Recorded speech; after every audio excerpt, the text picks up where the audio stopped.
En los años oscuros de la Segunda República Española, un pequeño pueblo del País Vasco se convirtió en el centro de uno de los mayores movimientos visionarios de toda Europa. Allí, en una ladera tranquila y olvidada por la historia, hombres, mujeres y niños aseguraron haber visto a la Virgen María. El lugar se llamaba Esquioga y pronto dejó de ser un rincón anónimo para transformarse en escenario de multitudes, milagros, tensiones religiosas y represión política. Hoy, en palabras de la historia, reviviremos el misterio de Esquioga, un caso que dividió a la Iglesia, al Estado y a toda una sociedad. Un fenómeno que muchos describieron como el Fátima español. Corría el año 1931. En España vivía tiempos convulsos. La monarquía había caído.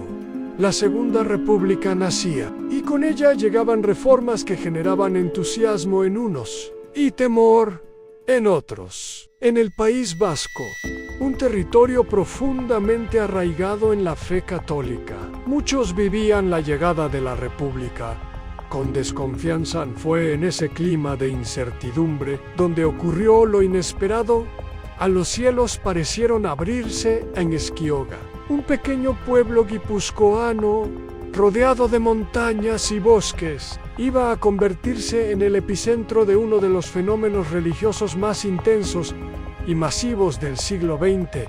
En España, todo comenzó el 29 de junio de 1931. Dos niños, Andrés y Antonia Bereciartua, caminaban por la colina cuando de pronto afirmaron ver una luz resplandeciente que les dejó sin aliento. Allí, entre los árboles, apareció ante ellos una mujer vestida de blanco, con un cinturón azul y un rosario en las manos. Los pequeños cayeron de rodillas, convencidos de que estaban ante la Virgen María. Al principio, nadie creyó demasiado la historia, pero pronto, otros testigos comenzaron a afirmar lo mismo: apariciones repetidas, luces inexplicables, mensajes de la Virgen. El rumor se propagó como pólvora y el pueblo se convirtió en un santuario improvisado. Lo que empezó con unos pocos niños se transformó en un fenómeno de masas. Miles de personas llegaron desde toda España para presenciar lo que ocurría en Esquioga. Hombres y mujeres caían en trances extáticos. Algunos quedaban rígidos como estatuas, otros lloraban y muchos aseguraban recibir mensajes celestiales. Los videntes entraban en estados de visión profunda, con los ojos fijos hacia el cielo, insensibles al dolor o a los estímulos externos. Incluso médicos que acudieron para estudiar el fenómeno quedaron perplejos al comprobar que los cuerpos de los visionarios parecían no reaccionar a pinchazos o quemaduras durante los éxtasis. Los mensajes que afirmaban transmitir eran claros: advertencias sobre guerras futuras, un llamado a la fe y la penitencia, y la promesa de que Esquioga sería un lugar sagrado donde la Virgen quería ser venerada.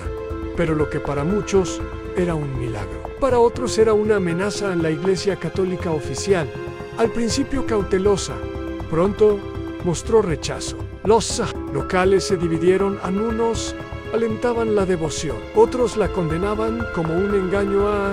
El gobierno republicano, laico y anticlerical veía el fenómeno con enorme preocupación. Las multitudes en Esquioga crecían cada semana, convirtiéndose en una concentración de fervor religioso y resistencia espiritual al nuevo orden político.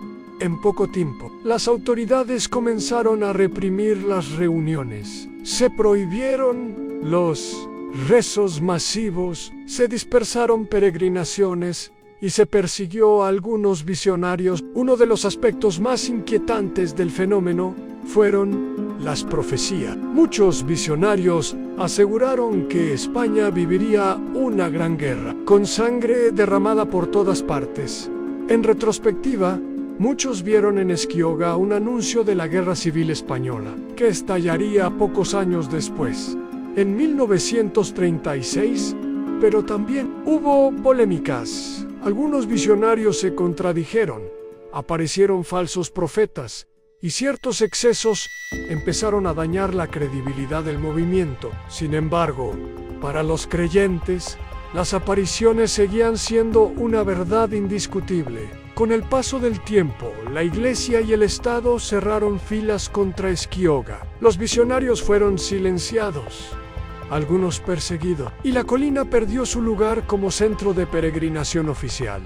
El recuerdo del fenómeno se fue desvaneciendo poco a poco, hasta quedar casi en el olvido, pero no del todo. Incluso hoy, más de 90 años después, todavía hay quienes creen firmemente que en Esquioga la Virgen se manifestó de verdad. Esquioga fue un misterio que marcó a toda una generación, un fenómeno que mostró la fuerza de la fe, pero también las tensiones entre religión, política y sociedad en una España dividida. Fue un movimiento místico auténtico, una histeria colectiva en tiempos convulsos, o una señal del cielo que fue silenciada por el poder humano. Lo cierto es que en las colinas de Esquioga, durante aquellos meses de 1931, miles de ojos miraron al cielo convencidos de que la Virgen estaba allí. Y ese recuerdo, todavía hoy, sigue siendo un misterio sin resolver.